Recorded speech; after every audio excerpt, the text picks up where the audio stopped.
Howdy YouTube, Stephen Kenny here with TFB, and today we're talking about the guns of Red Dead Redemption 2, specifically the pump-action shotgun, known here in the real world as the Winchester Model 1897. If you ain't heard of Red Dead Redemption 2 by now, you must have been living under a rock, or in a rock. Ooh, you're funny. He's funny. It's the most popular video game of all time, made by the folks over at Rockstar Games, who also made the Grand Theft Auto series. Here she comes. It's an open-world cowboy adventure game set in the year 1899 that follows a band of outlaws in a West that's becoming less wild every day. You're a wanted man, Mr. Morgan. There's $5,000 for your head alone. $5,000? For me? Can I turn myself in? In this series, we'll be taking a look at the gunplay and guns of Red Dead Redemption 2 and comparing them to their real-world counterparts. As you can see here with the pump-action shotgun and the real-world Winchester Model 1897, Rockstar Games is off to a pretty great start recreating this iconic Old West shotgun, albeit with a few artistic embellishments here and there. The player finds a pump-action shotgun earlier in the game at Shea Porter, or you can buy it from a gunsmith for the low price of $148. When the shotgun actually debuted in the real world, it only cost 25 bucks. In the game, the pump-action shotgun is a powerful close to mid-range weapon that serves the player well throughout his journeys in cowboy land. In real life, the Winchester Model 1897 was designed by the prolific firearms designer John Moses Browning. It was an improvement on Winchester's earlier Model 1894 shotgun designed to withstand the higher chamber pressures of modern smokeless ammunition. Between 1897 and 1957, when they finally stopped making the gun, over 1 million of these shotguns were produced. It was actually the first shotgun ever to be procured for combat use by the United States military and served from the Filipino insurrection of 1899 all the way through the Vietnam War. The Winchester Model 1897 is a bridge between the Old West and a modern sporting firearm. I recently acquired my own Winchester Model 1897, but I'm not even sure if the gun works. The previous owner hadn't even fired it and couldn't tell me whether or not the gun actually functions. So today we're going to be test firing this gun and cutting down the barrel to a length that Arthur Morgan and his gang would approve of. All right, so we're here at the range to test fire this 87-year-old shotgun to see if she's still got any buck left in her. Because if not, it's going to be a real short ride, as they say out west. And an even shorter video. All right, so the magazine tube's a little stiff, but let's see. So if you can take a look, she's not picking up rounds. I don't know if you can see that here, for whatever reason. So what I'm going to do is load around by hand and see if we can get this thing to fire, and then see how it goes from there. All right, here we go.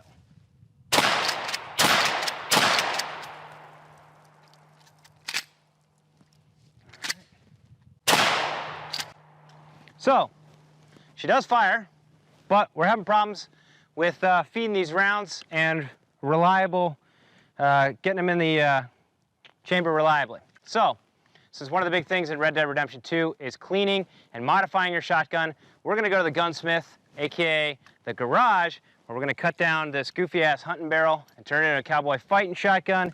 And we're also going to clean all the grime and grit out of this nearly 100-year-old shotgun. So stay tuned.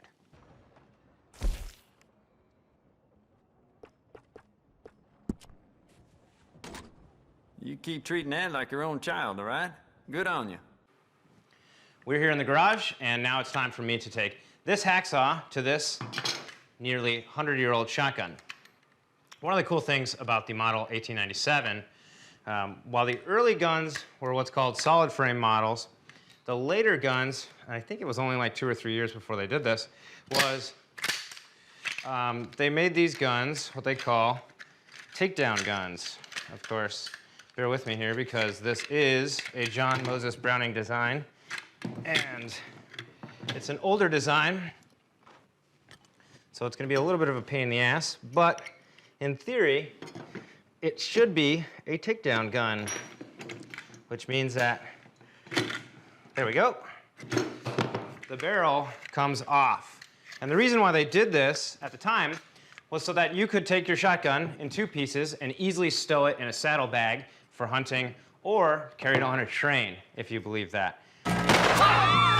Pretty bizarre. But it was actually one of the first shotguns engineered with a removable barrel, which kind of set the standard, once again, for modern firearms. So now that we've got the barrel off, let's cut it. I'm going to go ahead and throw this barrel in the vise and just hacksaw it off.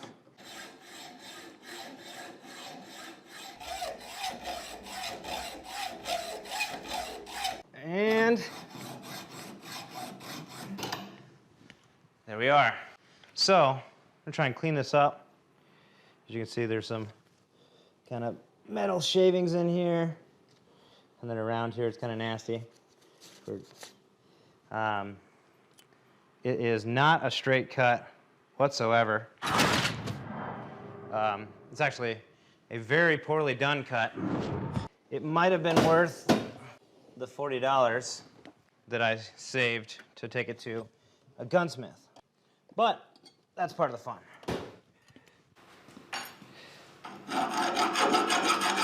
So I'm going to take a file to it here. Oh, shit. Just reopen that cut that the hammer gave me. This is payback for the hammer yesterday, by the way. I'm going to use a file that takes one of the rough edges off here. And like, you know, I'm going to be rebluing this as well, so I'm not too concerned with the finish.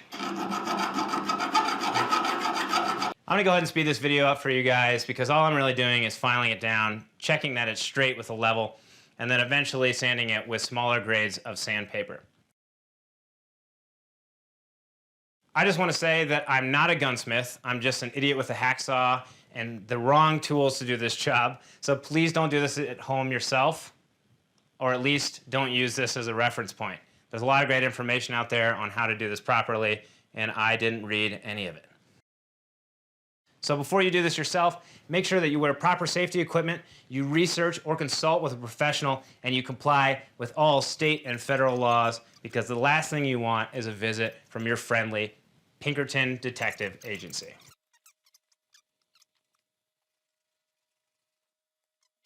All right. That looks pretty good. This is what it looked like before at 30 inches with the choke, and this is what it looks like now at 20 inches. As you can see, I kind of cleaned it up a little bit. I'm gonna have to refinish it eventually, but I think it looks incredible.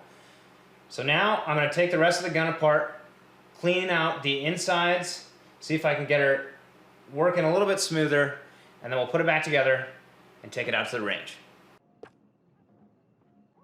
Essential, I reckon. All right, guys, we're back here on the range after we've cut the barrel and cleaned the gun up a little bit. I haven't had a chance to put a bead sight on it yet, so I'll be using my Deadeye for this. All right, here we go.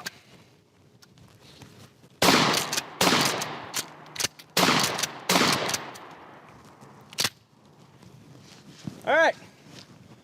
The shotgun works a hell of a lot better. It's way easier to point. The action's a lot smoother. And the exception of this one shell, it looks like we were able to run through all of it.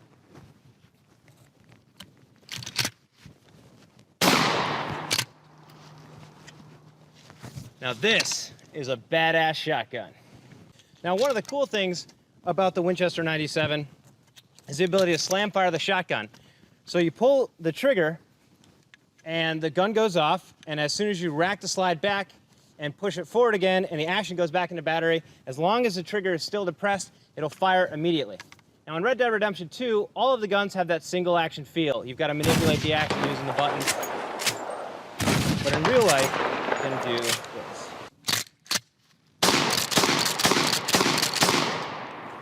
Which I think is pretty badass.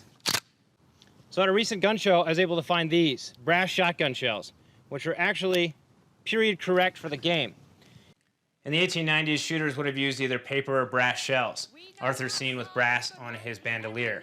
Brass shells were issued anytime paper shells would fail due to damp or wet conditions, and saw use all the way up through Vietnam until they were replaced by plastics.